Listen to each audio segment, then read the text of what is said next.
Hey guys, welcome back to the channel. So today, as you can see, my car's kind of pulled apart at the moment because I just got a bunch of stuff painted. Finally, been talking about it for a couple of years now since I did the rattle can job myself, getting it done properly so that it'll last, especially since getting Letitia's car done, all her red engine parts painted professionally. It's lasted a lot better than my rattle can.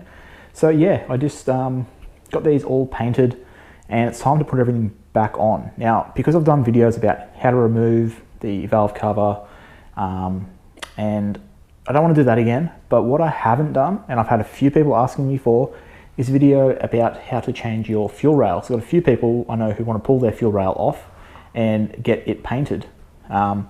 So, as you can see, I've still got this old fuel rail on, which I painted myself, and I had a spare, so I decided to drop this one off to get painted. So that way I can do a video at once as I pull that one off, swap it over to this one, which would be the same process if you need to pull yours off, paint it, and then put it back on. So yeah, that's what we're going to be doing today. First thing I'm going to do is just actually put everything else back together, and then I'll do this fuel rail last, show you guys the process. So yeah, that said, just quickly, I guess, show this how good this looks. I'm absolutely stoked with this paint. So yeah, it looks great. It's actually, I chose this color, so I'll use this one to show you guys. So yeah, obviously here's the color that it was previously. Here's what I went with. Pretty close, a lot more metallic in it. And I went with this color because I wanted it to match the blue in the strut bar. So it's pretty close. And this is actually the Evo 10 Octane Blue. I just asked the painter to put a little bit more metallic and stuff in it. So yeah, I'm absolutely stoked with this. I got, as you can see, the brake reservoir, the battery terminal cover, the club spec customs dipstick, and the stock fuel rail and valve cover all done. So yeah, I'm gonna throw all those pieces back on except for the fuel rail, show you guys how it looks, and then we will start pulling the stock fuel rail off. I haven't done it in a while, so I'll be a little rusty, but yeah, I've done it a couple of times now, and people have asked me to make this video. So yeah, with that said, this stuff's all going back on, and I'll show you guys how it looks in a second. Okay guys, update. Everything except the fuel rail is back on, and like, pop this off. How good does that look? It's pretty much almost the same color. So it's not a huge difference, obviously, because like, yeah, that's the old fuel rail, so that's what color everything was. But just look at the difference in gloss.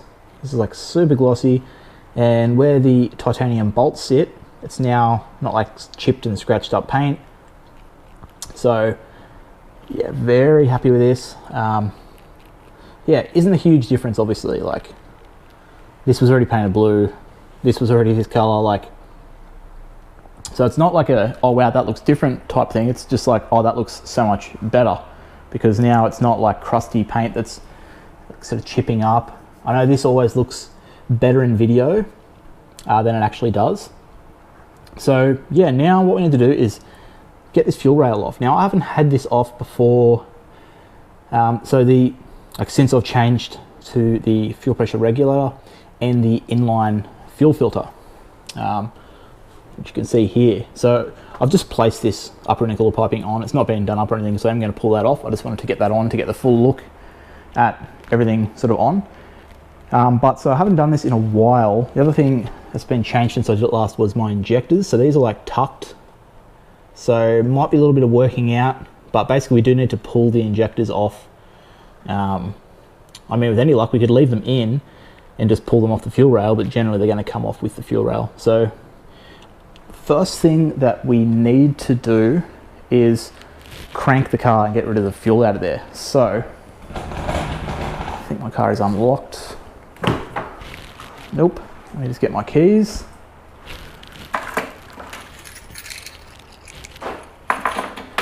So we need to pop a fuse out.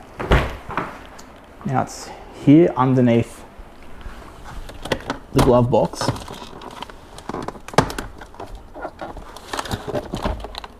So pull that out. Now I just can't remember which one it is.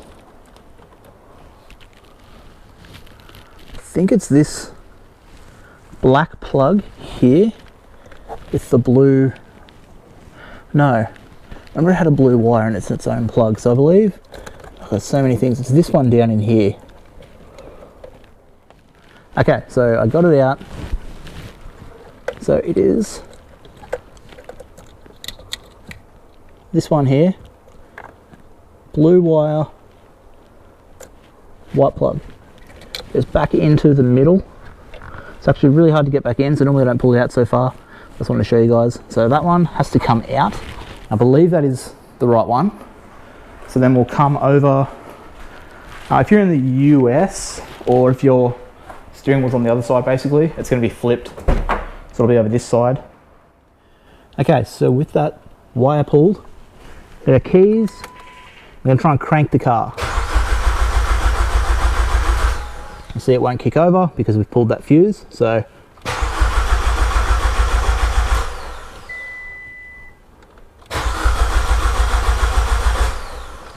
that's just trying to get all that fuel out. So close that.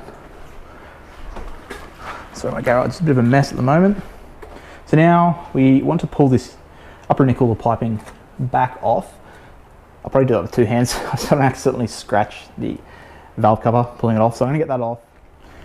Okay guys, I'm kind of remembering as I go here, but first thing I did was pulled the two 10mm bolts out of the fuel pressure regulator here.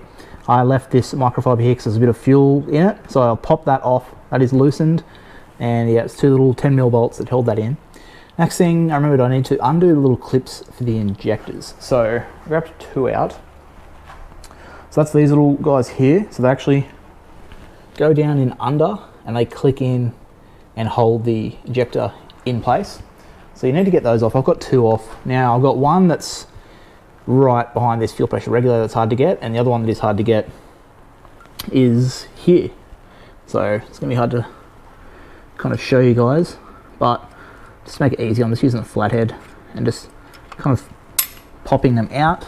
So, okay, I don't want to drop that. Rest that on the intake manifold there. So I'm going to get two hands to get it. But you can see that little clip there that I've just popped off. That is sitting there. And then there's going to be one more here where my fuel pressure regulator is kind of stopping me from getting to it. And I don't want to pull that off. So yeah, it's going to carefully do that. But we have four of those we need to get off. They're actually holding the injectors in place. What I'm going to try and do, don't know if I'll be able to. Last time I couldn't. But I'm going to try and undo the fuel rail. See if I can leave the injectors in place into the intake manifold.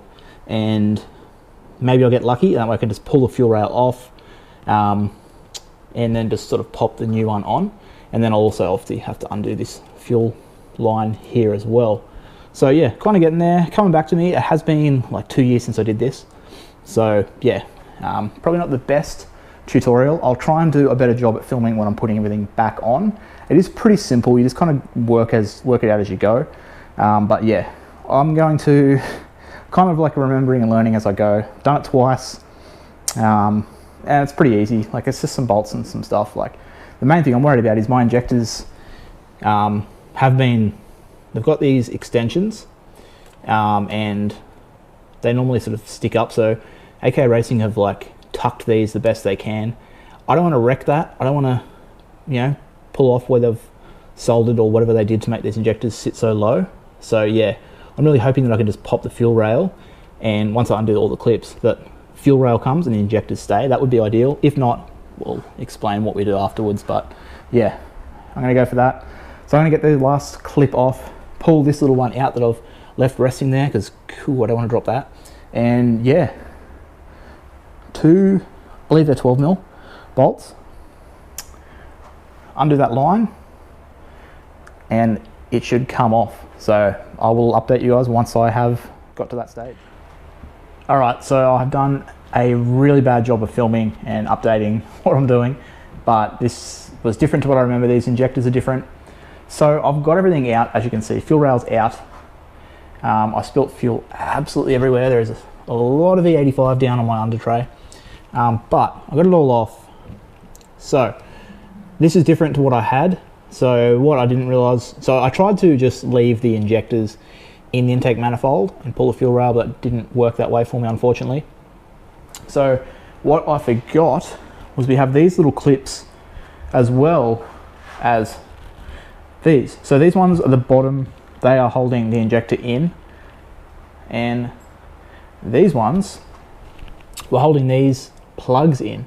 So once I pulled, so yeah, it was the two 12 mils here, like I said, holding the fuel rail on, which also have these little rubber spaces that sit there. So you need those. I pop them out so I don't drop them down into the under tray, because that'd be just annoying trying to get that out. So yeah, once I did that and undid this line here, so like I said, I've got the inline fuel filter, which meant sort of squeezing and popping it. A little bit different to what potentially you guys have. But so I did that, and then I realized the injectors are coming with it, but I didn't want to unplug these, like I said, because it's all been tucked so neatly. So yeah, I ended up popping these clips out so I could pull these plugs off. That then allowed me to bring the fuel rail over, sit it down on the bench, and then pull the injectors out. So one thing you want to do is, if you get a little bit of lube, when you put the injectors back in, lube up the O-rings, both top and bottom. So I've done that. I just now realised I've got this sitting on the old fuel rail, so I need to get this and transfer it across to the new one, because that's going to be what holds the inline fuel filter on. So then these, I should be able to pick this up and they won't fall out. Hopefully I've put those injectors the right way. I think I have. So now I'll be able to basically just sit this on and connect everything. So I think I'm going to try and do a better job at filming, putting it back together. Maybe I'll just scrap this video, I don't know. It's not been as helpful as I probably figured. Like, I'm kind of stuttering around here trying to work out what I'm doing. But I think I'm getting there. So yeah, I've lubed up those injectors. I need to get this guy off, and then I'll take this fuel rail back over, sit it on the car, and hopefully everything just goes back to a little bit easier, and we'll be done. We can then do everything back up, put the upper intercooler piping on, put that plug back in the car that we pulled out, the fuse, and start the car up. Hopefully it is all good. Okay guys, so I started putting everything back on. So as you can see, these are the clips that, so this little pin here is what holds this clip in. So I've popped these clips back on. I've got the injector in. That one's kind of not sitting how I want it to. So now with this clip on, this little pin is what holds it in place. So they're kind of awkward, but this needs to go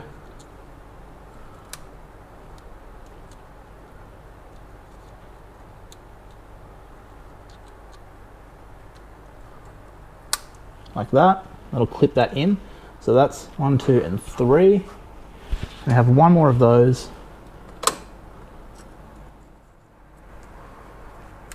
Okay, so that's those 4 little clips in and the plugs, and that's what's holding them in. So the injectors themselves are in. I've lubed up the O-rings. So now this can lift, and I can slot the injectors down in where they go, into the intake manifold there. So line them all up. So that's where they go. So that's that step. I need to pop them back out because I forgot I have these little spaces that I have to sit on. So these little rubber spacer has to sit down in there, one on either side.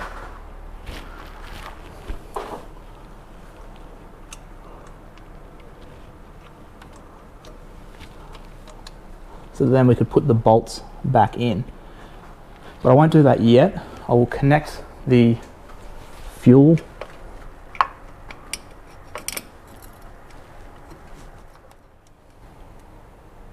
okay, so as you can see, I've got the inline fuel filter now connected in, and that's nice and firm, that's not going anywhere. So that means we should be able to fit the injectors in.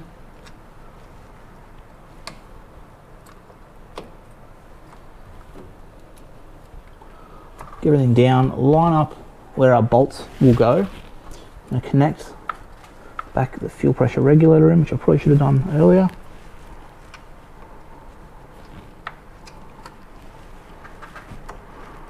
We'll have 2 bolts for that. So we'll have 2 10mm here, the 2 12s that hold the fuel rail in. Our injectors are all in. I just need to put the little clips down underneath. So let me just get, I really need to tidy up these bolts here, but just want to get this fuel rail held into place a little bit.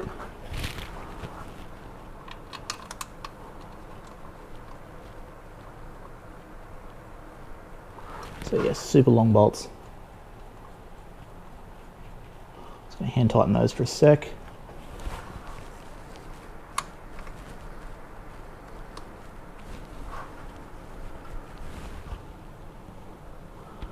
And then the 2 10mm bolts here for the fuel pressure regulator. I'll pop the clips back in for the injectors, so awkward part of trying to slide these on underneath the fuel rail, so I'm going to do that off camera. But yeah, those little guys that we popped off at the start, we need to get them. Our 10mm bolts here, like I said, for the fuel pressure regulator. It's going to be very careful because I don't want to drop any of this stuff, so I'm going to do it just off camera, but just so you guys know where it goes, into there. And then that should be everything. So I will then put the plug back in the interior that we pulled out and attempt to start the car and show you guys that it's all good. So yeah, I'll pick this back up once I've got these last few bolts in. But just to go back over it, 2 10mm bolts for your fuel pressure regulator, 2 12mm bolts that hold your fuel rail in, clips up here at the top that are holding these injectors in. Now, I didn't have these on my previous ones, so this is different. These are the FIC 1200s. My previous Bosch injectors didn't have those, so that was new for me, but pop those out. And also your clips here that go in underneath the fuel rail and hold the injector in from the bottom. So that's everything. And then you'll have your line, so whether it's one of these ones where you have to press down on the white part and sort of pull, or you have your factory fuel lines. Either way, that's all you need to do. It's pretty daunting at the first time, and this has been a long time since I've done it, but it's all sort of come back to me slowly. I've been working it out, so hopefully I've done the right way and the car starts up and it's all good. But I will, I guess, check that, pick the camera back up once it is time to start up and test. All right guys, camera died after we started it up, but basically I was just checking if there was any leaks coming from anywhere, which all good so far. So I'm going to take the car for a little drive just to make sure it's okay after a few minutes. But yeah, was successful. This one was a little bit harder than the previous time that I did my fuel rail. I think it's just a lot to do with injectors that I wasn't used to. I didn't realize about the little pins at the top, but there we go. Learned something new. There's different different injectors have different things to pull them off, and just basically it was hard to get everything back to this fuel pressure regulator. I didn't want to take it off. I probably just should have, would have made things easier, but it was kind of in the way, and then I ended up losing one of the bolts that hold the regulator in. So is what it is. It took me a little bit longer than I expected, but it's pretty easy. What I always say, guys, if I can do this stuff, I 100% guarantee that you can. I have no idea what I'm doing most of the time, so yeah, I got it done. Any of you guys will be able to. So I'm pretty happy. Just a quick close-up on this paint job. Just look how good that looks. Titanium bolts in there, looking really nice. Yeah, everything is matching. So I'm stoked. Like I said, gonna take the car for a drive. If any of you guys are in Brisbane and want to get some stuff painted, highly recommend the guy that I used. He's on Instagram. It's at pinkbitauto. I'll put that up on the screen. But yeah, if you guys are in Brisbane or Gold Coast or anything, want some stuff painted, loving his work, prepped everything so well, masked everything off, and even dropped these parts off to me because I couldn't get to him in time to pick them up, and I wanted to get it done today. So yeah, massive shout out to him. Put his Instagram below, like I said. And yeah, that is going to be it for this video. So it probably wasn't the best, most helpful. I know that I should have just put the GoPro on my head and filmed, but I was sort of picking the camera up in between. It is pretty basic to do. It's just daunting if you haven't done it before, or like me, haven't done it in a long time. So just take your time and you'll get it sorted. So if you enjoyed it, found it helpful, give the video a thumbs up down below. Would appreciate that. Leave me a comment down below. Let me know what you think of the new engine bay. She is looking mighty good, I say, but love to hear what you guys think. And yeah, subscribe if you're not already for plenty more Evo 10 rally art, and now coming soon, more other random cars to the channel. So if you want to see more, definitely subscribe. But with all that said, until next time, I will catch you guys later.